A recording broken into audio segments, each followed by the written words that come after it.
एक पत्रकार वार्ता में एक मार्मिक मामला सामने आया जिसने अनुकंपा नियुक्ति पर गंभीर सवाल खड़े कर दिए हैं। बताया गया कि हाउसिंग बोर्ड सोसाइटी में कार्यरत कर्मचारी के निधन के बाद वर्ष 2024 में उनके पुत्र दीपक कुमार पटेल को परिवार के सहारे के रूप में अनुकंपा नियुक्ति दी गई थी, क्योंकि पिता की मृत्यु के बाद घर की आर्थिक जिम्मेदारियों के साथ बहन की शादी का भार भी दीपक पर आ गया था। करीब 1 वर्ष बाद दीपक का विवाह हुआ, लेकिन 8 अगस्त 2025 को दीपक की अचानक मृत्यु ने परिवार को दोबारा गहरे संकट में डाल दिया। पत्रकार वार्ता में शकुनबाई पटेल मां ने जानकारी दी कि पुत्र दीपक की मृत्यु के बाद उनकी पत्नी मायके में जाकर रहने लगी हैं और अब मृतक की नौकरी पर अनुकंपा नियुक्ति की प्रक्रिया चल रही है, जबकि घर में अकेली रह गई वृद्ध मां शकुनबाई पटेल के भरण पोषण और देखभाल को लेकर असमंजस की स्थिति बन गई है। सामाजिक संगठनों और स्थानीय लोगों ने सवाल उठाया कि यदि अनुकंपा नियुक्ति का उद्देश्य मृतक कर्मचारी के आश्रित परिवार को सहारा देना है, तो फिर वृद्ध मां शकुनबाई पटेल की जिम्मेदारी कौन उठाएगा? कानूनी जानकारों ने भी वरिष्ठ नागरिक संरक्षण कानूनों का हवाला देते हुए कहा कि माता पिता के भरण पोषण को नजरअंदाज नहीं किया जा सकता। आखिर अनुकंपा नियुक्ति का असली मकसद केवल नौकरी देना है या बुजुर्ग माता पिता को सम्मानपूर्वक जीवन का सहारा सुनिश्चित करना? अटल प्रगति न्यूज से जबलपुर संवाददाता की रिपोर्ट। इंद्र कुमार पटेल, उनका निधन हो गया। उसके बाद मैंने अपने इकलौते बेटे को उनकी अनुकंपा दी। उसने 2 साल तक परीक्षा अवधि पूरी है। 3रा साल लगते ही उसने आत्महत्या कर ली। उसकी जवाबदार में उसकी पत्नी है, उसको नौकरी दी जा रही है 7 ही महीने में। पता नहीं कौन से कैसे करके उसकी नौकरी। अब मेरा भरण पोषण कैसे होगा? मैं अकेली बची हूँ, मुझे समझ में नहीं आ रहा है मैं क्या करूँ। उनकी पत्नी कहाँ है? उनकी पत्नी अभी वर्तमान में कहाँ पे है? उनकी पत्नी फ्री भी नहीं करी और अपने मायके चली गई। और मैं 3 बार उसको लेने गई। उसका भाई नेतागिरी गुंडागर्दी बहुत करता है, मेरे को धमकाया है। ये बात बिल्कुल सत्य में सामने बोल दी। कितने वर्ष हो गए पति को उनके खत्म हो गया? सुसाइड किया उसने भाभी के कारण, बताओ ना। हाँ, भाभी के कारण उसने सुसाइड किया, मतलब मेरी बहू के, अपनी पत्नी के कारण। बहुत परेशान करती थी, बहुत ज़्यादा। साल भर से, जब से शादी हुई थी 1.5 साल रह पाया है उसके साथ में।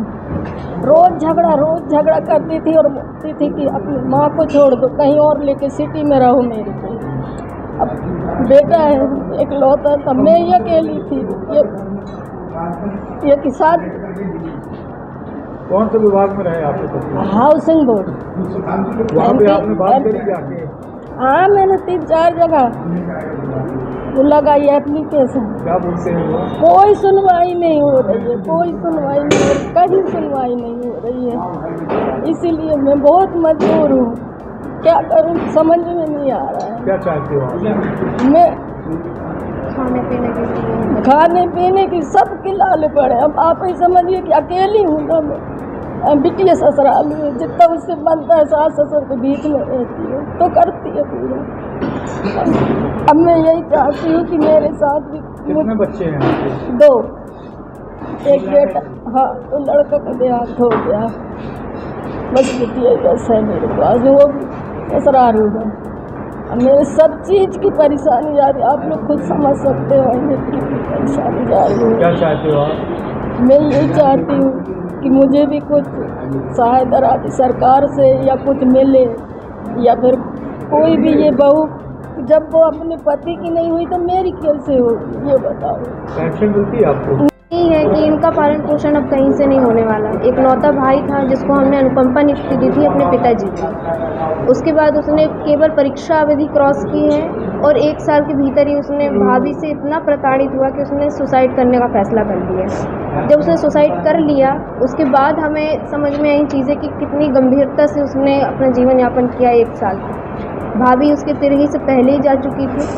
हमने उनको काफ़ी मनाया कि वो आएँ, अपनी सास को देखें, अपने घर को देखें, पर वो आने को तैयार नहीं है। आज भी आने को तैयार नहीं है। सरकार ने उनको जो ज्वाइनिंग लेटर दिया है उसमें उनके पति के एड्रेस का कोई जिक्र तक नहीं है, यहाँ तक कि उनके पति तक का कोई जिक्र नहीं है। जो एड्रेस उनका मायके का होना चाहिए था वो एड्रेस भी उनका नहीं है, किसी और एड्रेस से उनको नौकरी दी गई है।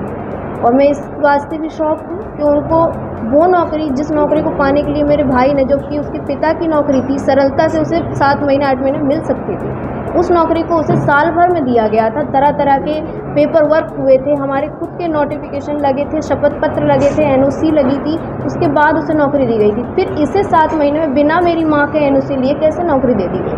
बिना एक भी परिवार के सदस्य की कहीं कोई जानकारी नहीं, कोई पूछताछ नहीं।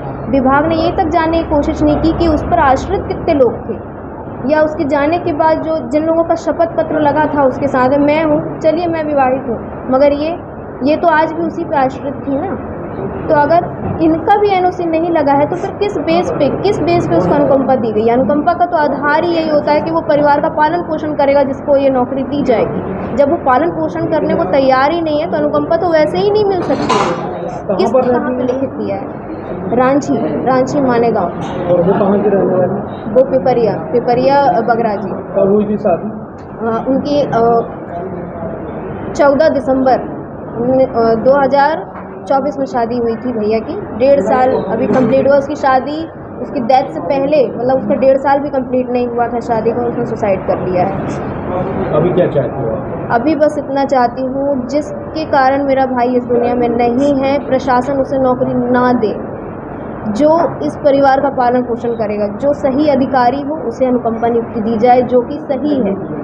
मेरी माँ जो ना कि कमाने की स्थिति में है और ना ही इस अवस्था में है कि वो उनका कहीं से कोई पालन पोषण किया जाए। ना सरकार ने आज तक उनको, मेरे पिता की भी सर्विस की उनको आज तक कोई पेंशन नहीं मिलती है, और भाई की भी जैसी परिस्थिति आप लोग के सामने खड़ी है तो उम्मीद ही छोड़ दी जाती है कि अब कुछ उनको मिलेगा। मेरी प्रशासन विभाग हर जगह से यही अपील है कि मैंने हर जगह पर अपील की है, हर जगह एप्लीकेशन भेजी है, सीएम हेल्पलाइन में भी इस बात को भेजा है, कोई सुनवाई नहीं है, कहीं से कोई रिप्लाई नहीं है, किसी तरह का कोई आश्वासन नहीं है। जी आपका नाम? मेरा नाम पूजा पटेल है, मैं दीपक पटेल की बहन हूँ, छोटी बहन।